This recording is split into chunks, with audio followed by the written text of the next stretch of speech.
بسم الله الرحمن الرحيم.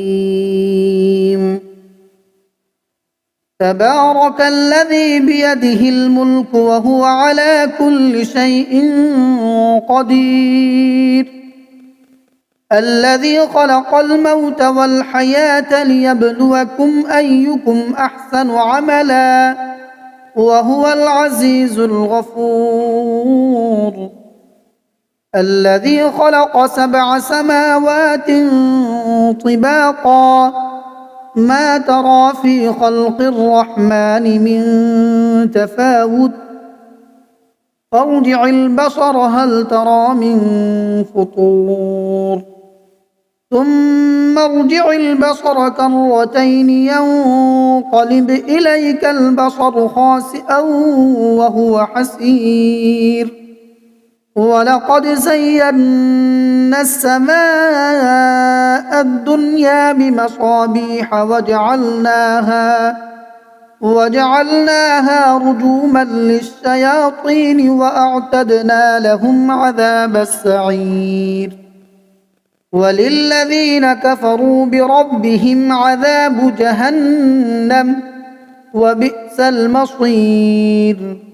إذا ألقوا فيها سمعوا لها شهيقا وهي تفور تكاد تميز من الغيظ.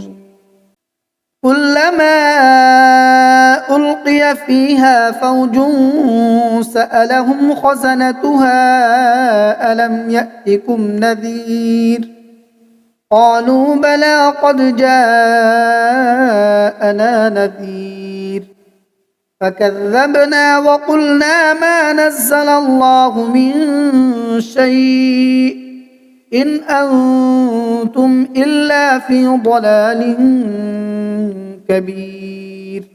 وقالوا لو كنا نسمع أو نعقل ما كنا في أصحاب السعير فاعترفوا بذنبهم فسحقا لأصحاب السعير.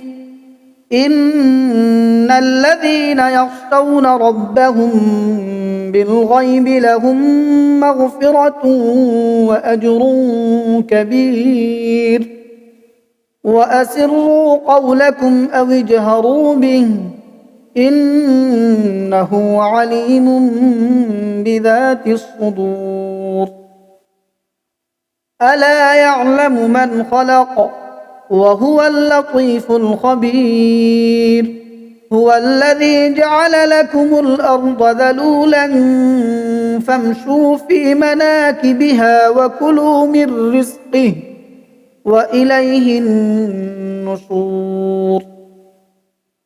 أأمنتم من في السماء أن يخسف بكم الأرض فإذا هي تمور أم أمنتم من في السماء أن يرسل عليكم حاصبا فستعلمون كيف نذير.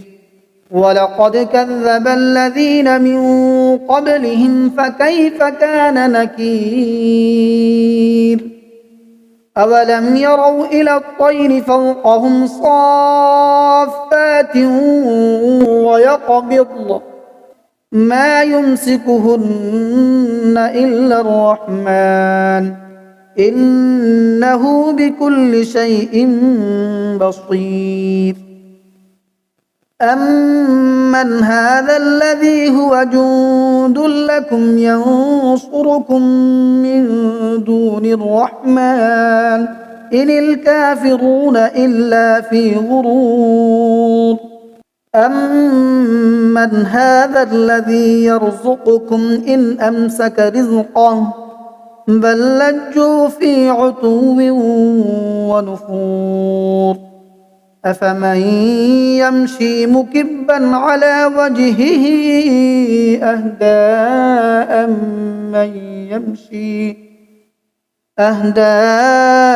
أمن يمشي سويا على صراط مستقيم. قل هو الذي أنشأكم وجعل لكم السمع والأبصار والأفئدة قليلا ما تشكرون قل هو الذي ذرأكم في الأرض وإليه تحشرون ويقولون متى هذا الوعد إن كنتم صادقين قل إنما العلم عند الله وإنما أنا نذير مبين فلما رأوه زلفة سيئت وجوه الذين كفروا وقيل هذا الذي كنتم به تدعون قل أرأيتم إن أهلكني الله ومن معي أو رحمنا فمن يجير الكافرين من عذاب أليم قل هو الرحمن آمنا به وعليه توكلنا فستعلمون من هو في ضلال مبين قل أرأيتم إن أصبح ماؤكم غورا فمن يأتيكم بماء معين